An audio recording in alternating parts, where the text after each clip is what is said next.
All right. Paint a wagon, gonna paint it brown. Shut up. All right, Ferdinand, Ferdy time. Pretty time. Where I don't remember. Did we start with them by themselves or just go down the list? We already did Hubert, so I guess he's the first one anyhow. Yeah. Oh wait, no, So I guess it's Byleth. We start with them by themselves. Them by themselves. Yes, Okay. And then, yep, and then we jump back to Byleth, and then we jump back to it. All right, the noblest of nobles. After officially becoming the Duke Eiger, Ferdinand set about reforming his territory. He overcame numerous obstacles to help the lands of Eiger recover. To recognize his contributions during and after the war, the emperor appointed him as the new prime minister. Thereafter, he stayed by Edelgard's side to help the empire achieve great prosperity. Oh, but there's different options. Have we been doing those? Oh, that's right. Oh, is it a clickable? Oh. After claiming and set about reforming his territory, he overcame numerous obstacles to help lands, blah, blah, blah. Same thing, just no Edelgard. Same thing, no Edelgard. Yeah, that's about right. Overcame numerous obstacles. All of the other ones are the same. Right. Okay. Just without Edelgard. Do you want to share any Ferdinand thoughts with his flowing locks while we're looking at him and he's looking at us and he's got those sideburns? You know, he's achieving his career goals. Yeah. Yeah, I mean, okay, cool. I mean, he knows what he's about and he goes for it. You can respect that. Yeah, I'm like, it's not really. I mean, it's not really a ship, but it's not a bad ending for him because at least he. Very interesting. All right. And the wings of the hegemon. Byleth and Ferdinand celebrated their marriage with a lavish wedding, but almost immediately afterward, the battle with those who slither in the dark began in earnest.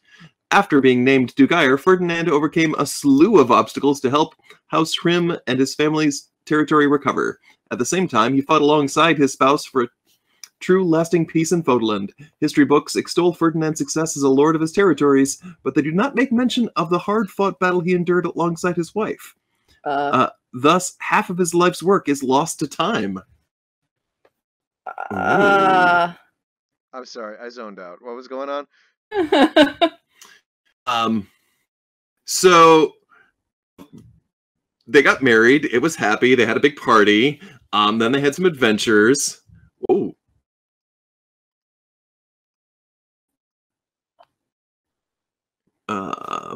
Okay, yeah, this is different. All right.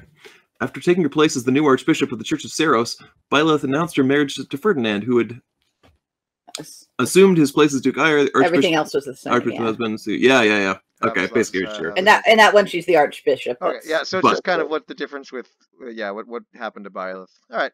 Yeah. She get her old hair back, basically. We can only hope. Yeah. I don't know.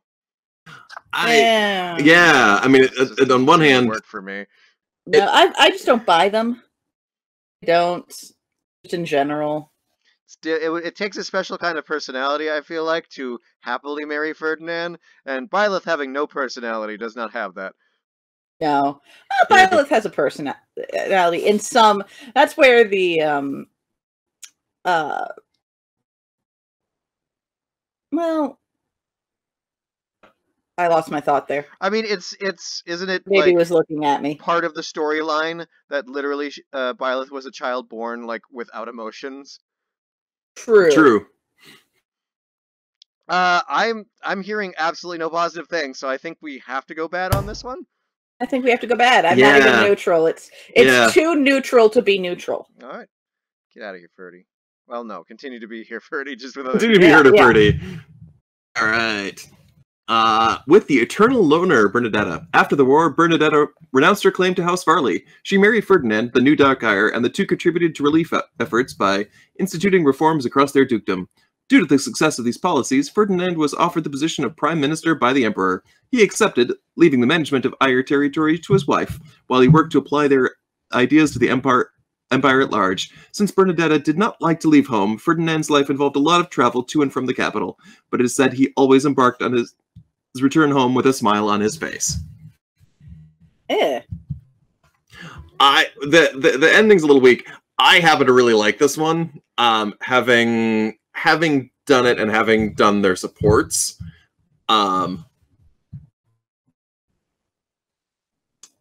like a ending of, yeah, these were two people that got along, and their lives and what they wanted out of life in no way matched up whatsoever. So, but not even in a way that like seems like it worked out well for them. Don't get off the. I feel like a cat's been attacking the microphone for the last like, 3 minutes. Not the last 3 minutes, just for a couple of seconds. I don't know. I find this hard to believe that this would be a couple that wouldn't, where Bernadetta wouldn't be constantly stressed all the time. I have trouble believing that I believe like they could maybe be okay. I would never want to invite them to a dinner party. They would be like the worst, just the worst couple to have to be around. So bad. Yeah, he would always want to. He'd always want to stay, and she'd always want to leave. Yep. Like, they would never be around. They would never spend just the right amount of time at the party. Yeah. So bad. Neutral. And we have to go at least neutral because John really liked the. Yeah, support. yeah. The supports were so good. All right, I'm all right with that being neutral. I don't buy the ending. Weak ending. Definitely weak ending. Definitely weak ending. I have expectations for this one. Dorothea, the devoted heart. After officially becoming the Duke Heir, Ferdinand set about reforming his territory. Thanks to the wisdom of his wife, Dorothea, Ferdinand's policies were of massive benefit to the common folk and brought about a swift recovery. In recognition of this achievement, he was called upon by Emperor Edelgard to introduce these reforms to the Emperor at large as the new Prime Minister. Though the work kept him very busy, he always managed to find time for Dorothea. It is said that their children filled their loving household with beautiful music ever after. How boring. Because that actually is kind of works as an interesting couple because it's her basically whole thing being, oh, yeah, you're a noble. Fuck off. And the supports are really cute where he like tries to do a whole thing where he does things of his own accord. And he actually really does try and does pretty well, but she keeps pointing out his privilege to him, and he's like, oh, you're right. I shall reform this in a way. And this is all nobles should learn these things. It's an important part of nobility to know your privilege. And she kind of eventually kind of goes, well, yeah. I'm like, you know what? Props, you are trying. Props, you are trying, and I was planning to marry rich, so. Yeah, I mean, again, you're right. This is kind of a lame ending, but I think I like this couple as a couple because Dorothea is a very good influence on Ferdinand and will not take his crap. Yes. Yeah. And I think that's kind of what Ferdinand needs is someone to be like, hey, you shut up for a second and listen. So and as a counterpart, if Ferdinand and Dorothea were a couple you were inviting to a dinner party. Yeah, no, I'd be on board with that. Yeah, that'd be pretty good. They'd be the couple that you could be the sure mystery party. Yeah. They'd be great, yeah. And you could definitely I feel like Ferdinand would be a lot more tolerable with Dorothea around because you know that she would like cut him off real quick if he got onto one of his long things. So good. I think we're going good on this one. Yeah, I'm not sure I'm being sold by the way this ending is written, but I approve in principle. Yeah, I'm a little underwhelmed by this ending. I feel like they could have they could have been better. Yeah, but I'm a little disappointed when some of these endings are more about like here's how they did professionally as opposed to here's why they got married. Right. So yeah, we'll file it as good. Ferdinand Petra, the Queen of Brigid. I did this one, yeah. After officially becoming Duke Heir, Ferdinand asked Emperor Edelgard if she would make him her Minister of Foreign Affairs rather than her Prime Minister. Ooh. She granted the wish, and his first task to his new position was to negotiate with Petra, who had inherited the throne of Brigid and declared her kingdom's freedom from imperial vassalage. Oh, wow.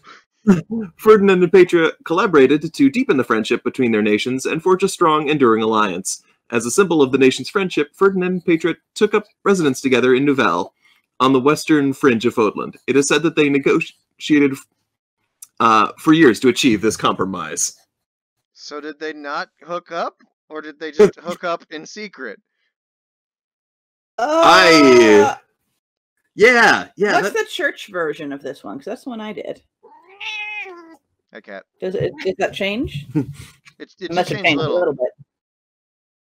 Oh, there we go. Yeah, this is different. Okay.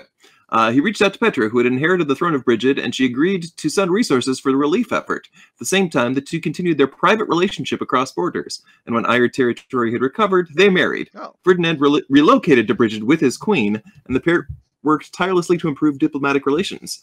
Their work involved much travel, but they made sure to find time once in a while to stop and enjoy their happiness. Yeah.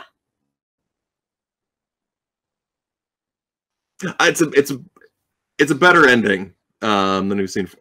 I think we can conclude that this is a finish, though, regardless. Yeah. Yes. Yeah. They got married in this one, so yes, for sure. Yeah, and I think that must mean they got married in the other one too. We just didn't officially. Yeah, it just didn't. We had to do some detective work, but we had to do some detective work to find out. You know that I like the diplomatic marriages. You know that I'm a fan of these.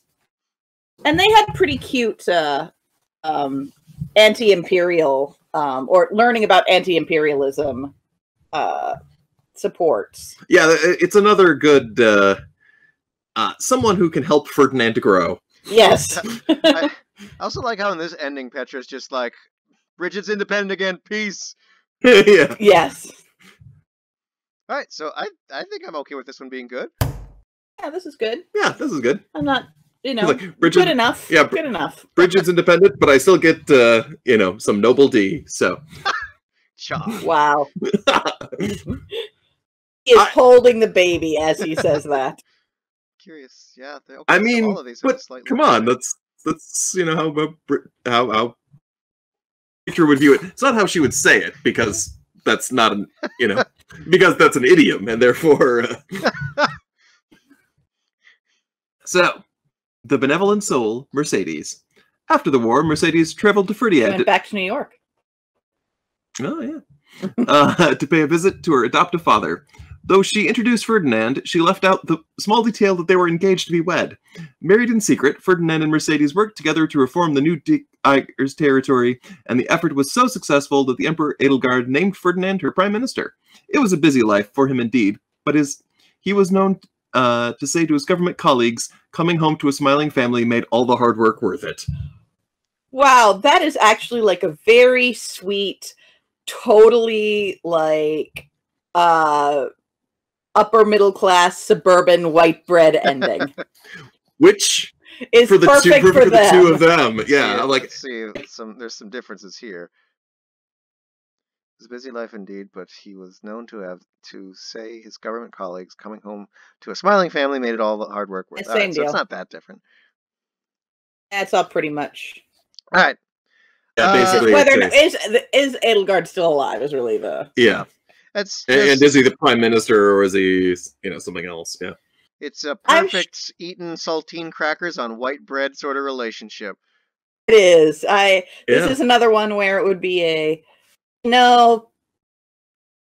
I think they would be happy. I think they would be happy. I think the important thing is that they be kept away from certain influential Facebook groups or other types of propaganda, because I can see turning around one day and going, oh, we haven't caught up for a while. Like, you're a fascist now?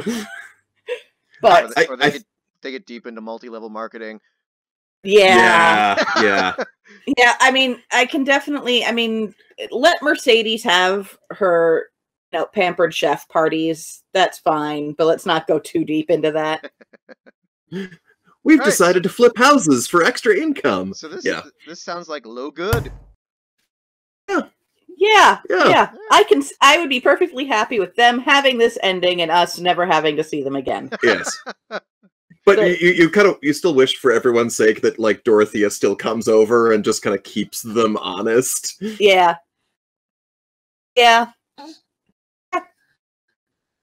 Marianne, survivor of the curse.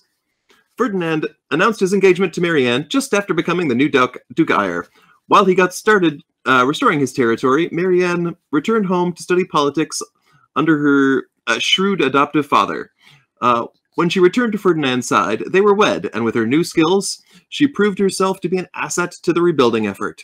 Eyre territory flourished under their reign, becoming one of the most prosperous regions in all of Fodland. It is said that Ferdinand commissioned a bronze statue of his wife to honor her, but that Marianne ordered it to be hidden away in storage for eternity. All right, it sold me there at the last That line. last sentence really, that brought it Yeah, together. they did not have me, but I feel something. I feel they missed a chance to talk about, like, they both really like horses. Why didn't they, talk about how they enjoyed going riding together? yeah, or something like that. By the way, am I like, isn't her like adoptive father Horrible. like horrible? Horrible. Yeah. Why is it in all of the things where she turns up, it's always about she goes back to her adoptive father and great things happen, as opposed to, no, Ferdinand goes and slays her adoptive father and whisks her off on the back of a noble steed, and Yeah. she goes, that was very embarrassing, but okay. Well, I mean, that seems like that would be that seems like something one of the Golden Deers would do. So we'll wait and see if that happens with that. But This is a weak sauce version of Mercedes. Like, I Yeah. like it, but I can't help but kind of love the idea of Ferdinand trying to do these huge public romantic gestures and Marianne just hating it and asking him to kindly stop. yes. Yes. Like, that puts it into the good level for me. Yeah. Yeah. The last line just kind of nipped it right over the edge. John? Yeah. I think we're gonna make this a good one. Yeah. Ferdinand, the master of kind of, I guess they're good ships. Yeah. There's a lot of good, not great, but good. Hilda. I'm curious. I don't think I'm gonna like this. Wow, yeah. Free spirit, Hilda. After becoming the new Duke Eyre, Ferdinand married Hilda, the daughter of Duke Goneril. The marriage was warmly received by the people, with high expectations placed on them as they set about restoring the territory. Hilda rarely took part in politics herself, but she still contributed greatly by recommending exceptional people to influential positions. Her hobby of creating fashionable accessories also bore fruit, as her designs achieved widespread popularity, and she created the first artisan academy in Fodlan. The school produced many skilled craftsmen, including Ferdinand himself, who was said to craft handmade trinkets for his wife. Were they happy, or just really were they happy with each other, or just happy being pretty? I am pretty sure that he's just her trophy husband. Yeah. Here, Yeah. which suits her. Yeah. There aren't many situations where I can see her with somebody other than like Claude, where it's not just a pure trophy husband. Yeah, thing. that's true. But I will. Yeah. I mean, for Hilda, the master of wrapping people around her finger, and Ferdinand, the most easy person to wrap around your finger, this just seems like it's not going to be fully healthy.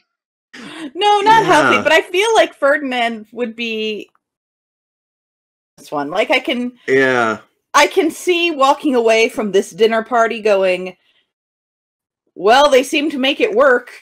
I don't understand it. I guess they I don't understand it, but they've been together like 20 years, Yeah. so They don't all necessarily right. seem passionate, but they seem happy, I guess. So who are we to say? So what is this? High neutral or low good? I don't know. It feels weird, like we're grading him on a curve. We've given him so many good,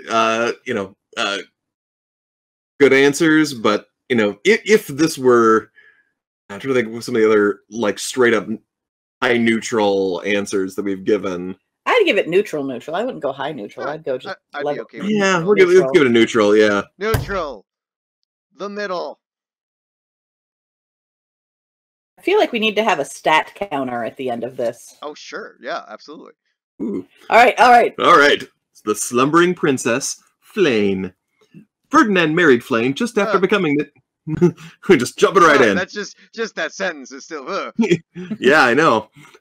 Just after becoming the new Duke Eyre, and the pair wasted no time getting to work on the rebuilding. On the rebuilding effort. While Ferdinand handled administrative matters, Flane walked more directly among the people, seeing to their needs. Their teamwork and complementary skills led to rapid recovery and growth for the region. But it is said that what inspired the people most of all was the genuine intimacy and affection between the ruling couple. I don't buy it. Ooh.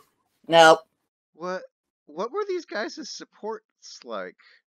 I have no idea. I don't know that I've. It just seems like a bad match, just all Yeah. around. Oh, they're like, no. I mean, we've seen some surprisingly good matches with Flame. This is not one of them. We've seen one surprisingly good match with Flame. Well, we've seen some surprisingly not terrible matches with Flame. Yes, surprisingly better than expected. Which was the one that we really liked? I believe it was it Dimitri? I think it was Dimitri. Might have been Dimitri. Yeah. It must have been. Yeah, it must have been. Not that many Yeah, you're right, because it definitely wasn't Claude, and so Dimitri's the only other option, because she can't hook up with Hubert. Hubert. This just seems like a situation where eventually Seth kills Ferdinand. So, like, I think for everyone. Can you imagine that Thanksgiving? Yeah, bad. No, not. Don't buy it. Again, I keep coming back. I keep picturing Dorothea there, trying to manage the situation. I mean, in that situation, she'd almost be just a babysitter as opposed to a confidant. Yes. All right, Manuela, so these ships, I mean, not these ships, these supports I actually kind of surprisingly liked, so I'm curious how this goes. The divine songstress Manuela. Almost immediately after becoming the new Duke Ire, Ferdinand married Manuela, and the two dedicated themselves to Reformation efforts. Manuela lent her considerable talent and experience, using personal connections she'd gained in her time as a songstress and teacher, to assemble a team of talented people. Between her personal skills and her abilities as a physician, she became so essential that the Emperor saw fit to make her the new Prime Minister. Yeah! As she spent more time in the capital, bringing the reforms that helped Ire territory to the empire at large, Ferdinand stayed behind, minding his own lands and looking after their child. I like it. I like it. I'm very curious what the endings that don't involve the Empire have. The important thing is it always ends with stayed behind. Helped Agratory. Yep, that's the same. Okay, so she just doesn't become prime minister and all the other ones. That's First of all, that's an awesome ending. Second of all, I again, this was for the small amount of Empire campaign I've played. This was kind of my most surprisingly enjoyable supports, because Ferdinand is just kind of a huge gushing fan of Manuela. Oh, yeah. So yeah, no, this is absolutely 100% full-on trophy husband. Yeah. And that she becomes boy toy, and she becomes prime minister instead of him, but he's still cool about it, staying home, minding his own business, own land, but minding his own business and raising their kid. I love it. I mean, this seems like a situation where they would both be very, very happy. Yeah. Yes. So yeah, I'm going to call this a good ship. This is a good ship. Yeah, it's a good ship. Yep, I like it. Constance, the scion of time skip design, so much worse. Anyway, go on. I know, yeah. After officially becoming the new Duke Ire, Ferdinand found that he had a new neighbor in Constance. Constance is the Wilson to Ferdinand's Tim Allen.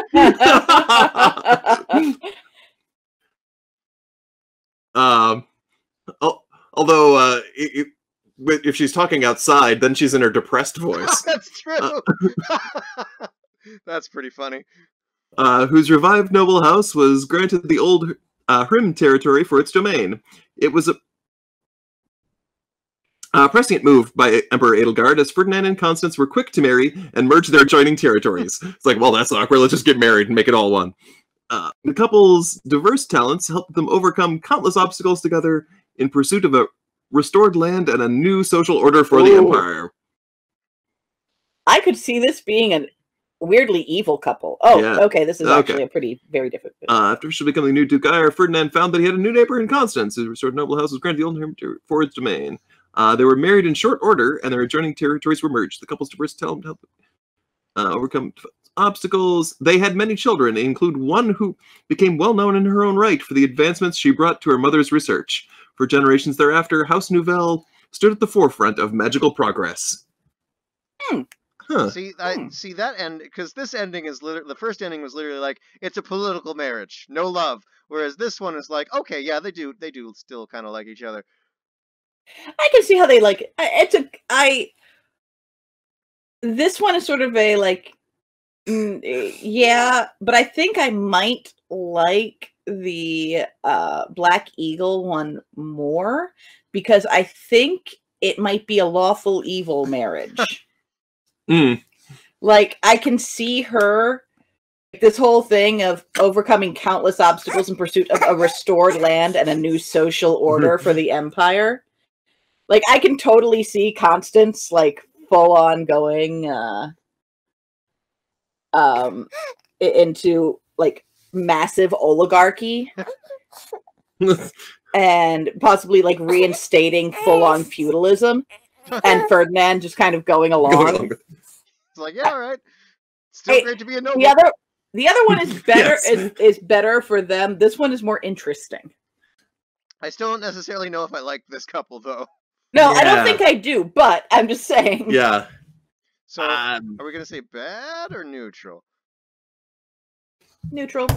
Neutral. There's some interesting potential in there. Ferdinand's just a very neutral character. It's hard to have much good or bad associated with Ferdinand. It's the upside of him being so shallow. Yeah. All right, we need to make a pick, and I think it's pretty obvious. Manuela. There we go. It's Manuela, yeah. Absolutely it's Manuela. If we had to pick a second place, who would it be? Dorothea, who will one day grow up to be Manuela. All right. And then if we had to pick a silver or a bronze medal, who would get that? I'm going to go with Marianne. Are you going to go Marianne? Yeah. So it was Marianne and Mercedes were the two. I'd say Mercedes, but I'm okay with Marianne. Yeah, I was leaning. Yeah, the Marianne's more interesting, but I think the Mercedes is a better pick, but the Marianne's more interesting pick. So I'm going Mercedes. Okay. All right, and that's what? Oh, sorry. Go on, John. Which I think, given the option between Mercedes and Marianne, is going to be the answer a lot of the time. All right, and that's Ferdinand. We're barely into the Black Eagles. We'll do more next time.